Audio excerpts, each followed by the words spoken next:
high frequency, low intensity is what you want to do with almost everything in level 1.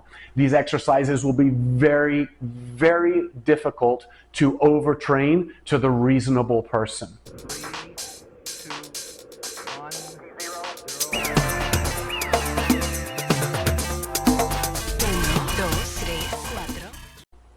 I want to share with you the educational journey and the way that it's going to be programmed in this course. Okay, so we start off with a few assessments: breathing, core stabilizer function, and also please remember that when you're doing the individual exercises that you're also learning throughout the course, you are also assessing constantly. Even if it's not labeled as an assessment, it's labeled as an exercise, you're still constantly assessing your ability at the exercise. Okay, so we start off with our assessments, and when we begin to bring in exercises, those exercises might be to correct something that we found in the assessment, or perhaps those exercises are there to develop a motor pattern and connect neurally to a muscle group that we're going to need to rely on when we start to get more complicated in our training, right? So we're learning how to connect to a muscle group on a deep level, even though there doesn't seem to be any issue, postural deviation, or anything that we assess to be a problem. We are just working to strengthen and connect.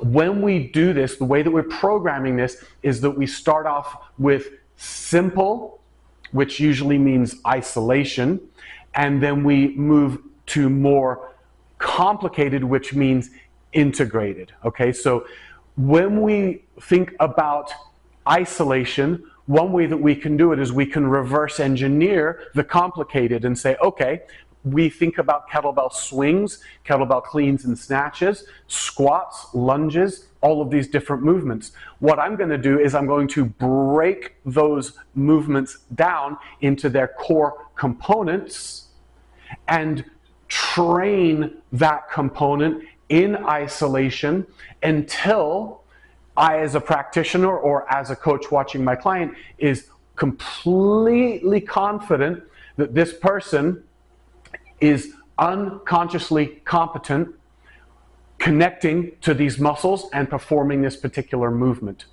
When it comes to, for example, a bend, squat, lunge pattern, we know that it's very important to keep your back completely neutral, your spine neutral, in a lordotic posture. Now what happens is, as we bend, whether it be a hinge or a squat, especially if we have weight in our hands, the force of gravity, both on our body and on the mass that we're holding on to, wants to pull us into flexion.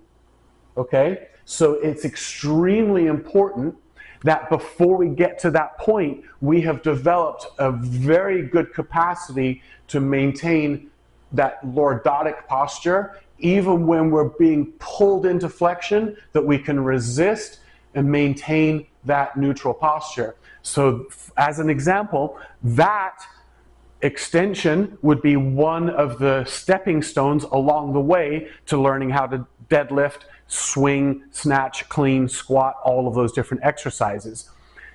Another exercise that's a perfect example of this is an exercise that you have to be competent at, strong, and reliably technically sound before you do anything else, which is breathing. If your breathing pattern is off, we need to correct that. So that's what you're going to find in this course as you progress, that hey, now we've just learned those things, now we're tying in together. Oh, I see that. Now we've done that, and now we're tying in a little bit of something additional to that. Or maybe we're going to make the exercise more challenging by speeding it up, or doing something else that can make the exercise more difficult other than just making it more technically complex. So that's what we will be doing. That is how this programming is going to work.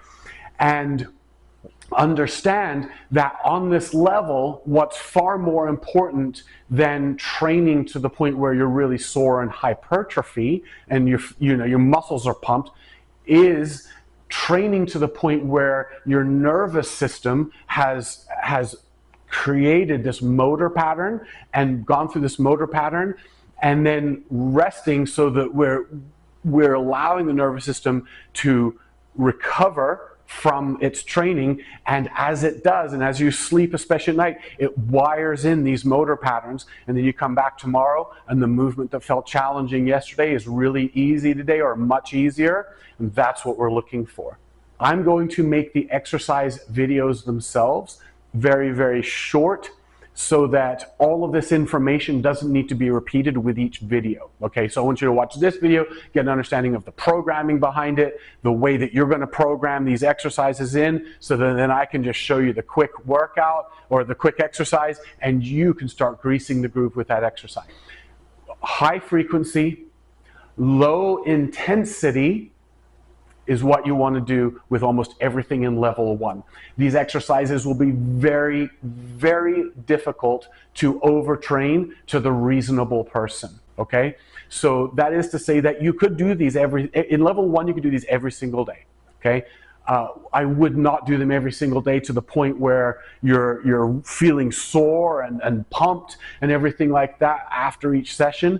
Do a moderate amount every day, or if you want to do 3 days a week with a slightly increased volume, that's fine too. I would say do this not just one time a day, break it up into 2 to 3 little workouts a day, 5 minutes of a lot of these things when it comes to the breathing especially, but when it comes to these movements that we're going to learn in isolation, you don't have to set aside a whole hour. Just grab your Swiss ball and do some back extensions. Grab your Swiss ball and do some leg raises or some prone jackknives. Those are all exercises that you're going to learn here in level 1, because they will be vital to your success as we progress. And what we do is we make sure before we progress that we have demonstrated competence at the level that we are on, so that when we are progressing, we're not playing Russian roulette and guessing and hoping that we're up to the task, that our nervous system is ready for these complex exercises. We're not going to play a guessing game. We're going to do it logically, so that when we get to that point, we're not moving in a way that's not right, saying, what the heck am I doing wrong, and feeling overwhelmed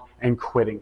Right? It's not even that you're going to get hurt, because honestly, the likelihood of that, it does happen, but that's not what I'm really concerned about. It's that when you don't feel like you're doing something right, you get overwhelmed, you don't know where to start, you don't know what to do, and then you quit, and that's the worst case scenario. So if we learn this thing in logical progressions, that won't happen, and you're going to fall in love with the practice, you're going to fall in love with the process, and I will be there with you the whole time, because I've been doing this for 20 years.